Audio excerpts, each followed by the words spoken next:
Dare. This is Debbie. Hi guys.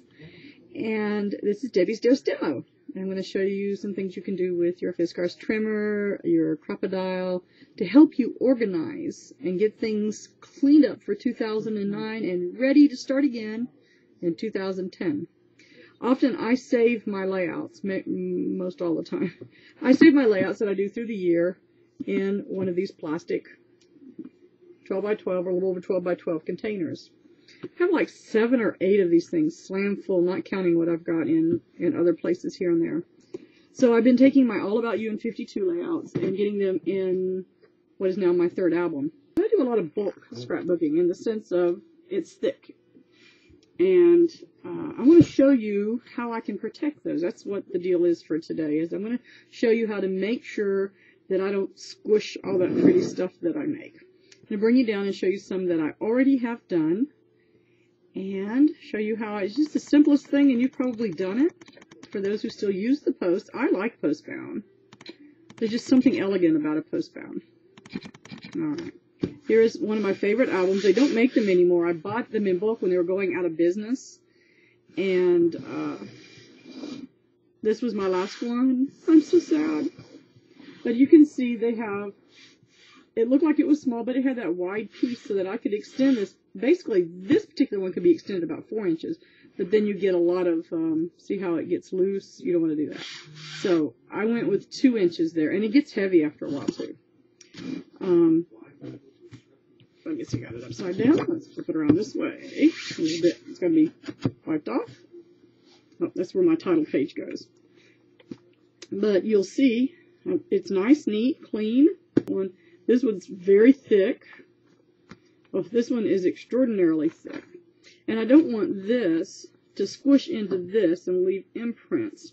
So what I did, and your albums and sometimes your page replacements come with these spacers in between, but they never come with enough spacers. So I end up having to make my own cardboard spacers or anything, but they never come with quite enough. Because even if you put buttons on there, you should put at least 1 spacer in there to keep that button from making an indentation from one side to the other. You can see all these brads sticking out. I don't want indentions on this side.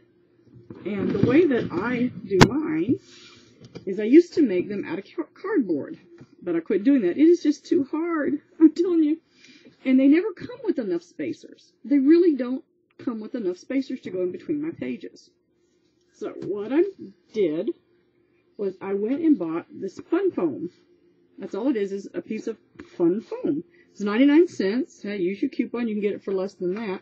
I've actually I worked on my 3rd album, and I've only used 2 sheets of this. It's a 12 by 18 sheet, so, you know, you get quite a bit. I want my spacer to be 12 inches long. I use my Fiskars rotary trimmer. I would count on probably replacing your blade at the very end of this, unless it's new. But if you're like me, I wear mine out. Pick up both pieces. You can see it's got a guardrail here, and then a shield, like so. So I pick up both of them, bring it to 3/4 of an inch is what I do it. Now, one thing people say, well, it's sometimes my trimmer, whether it's Fiskars or not, does crooked.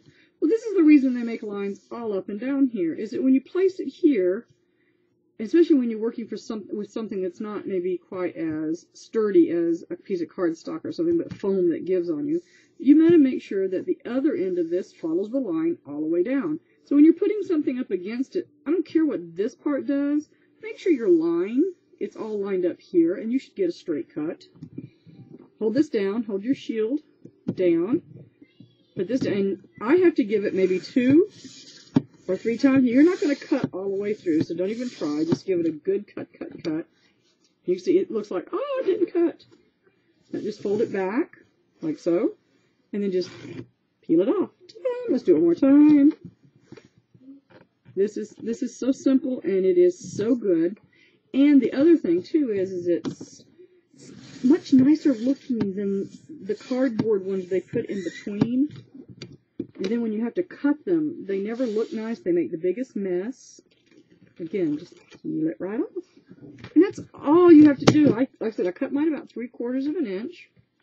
Now here's the spacer that came with my Cane Company page protectors. I like them.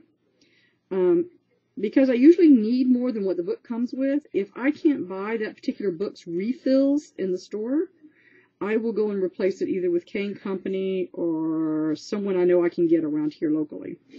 So all I'm going to do here is put this down, use my white.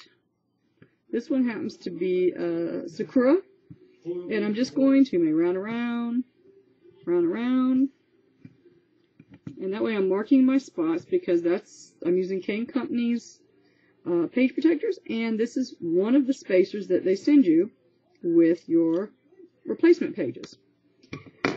Here is your crocodile. Now my favorite part of the crocodile are the hole punch. Okay, this is cool. Glad you can use it, but this right here is my fun piece. And I'm going to go with the larger hole over here.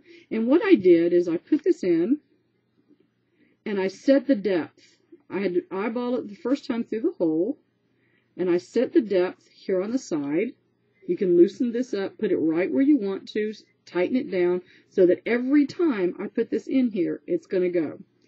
Well, you might be thinking, oh, I'm going to have to look over the hole. It's going to take me forever. No, because you've got your depth set. You know where the little, get a look closer, see where the spot is that I marked. I'm just going to slide it in, cut. I don't even have to look again, just make sure I slide it in, because it's going to go the same depth every time. And I'm going to slide it in. Ta-da! And I can just, and it makes a neat little, if you want some pop dots, come to my house. I have plenty of little pop dots. Add you some adhesive to that thing and you are good. And you say, well, this takes a lot of time. Well, it's hard to find enough spacers for my stuff. So this doesn't take a lot of time in comparison. And again, I just mark it real fast. And since my punch is already set for depth, it goes this fast. You can't do two at a time. It's not that it's so strong, it's just too thick. It does not work in your 7 Gypsies bindery, which I love, but my foam is too thick, so it won't go all the way to the back. This particular foam is. So now I have 2 spacers. If my pages are very, very thick, then I will literally use 2 spacers. Now, I'm not going to get as many pages in my book as you might get in your book. But I'm going to preserve my scrapbooking pages that had bulk in it, and I am going to be able to scrapbook the way I want to. Because I like dimension, I like collage, I just love that kind of effect, but I also need to know that I cannot put everything up on my wall.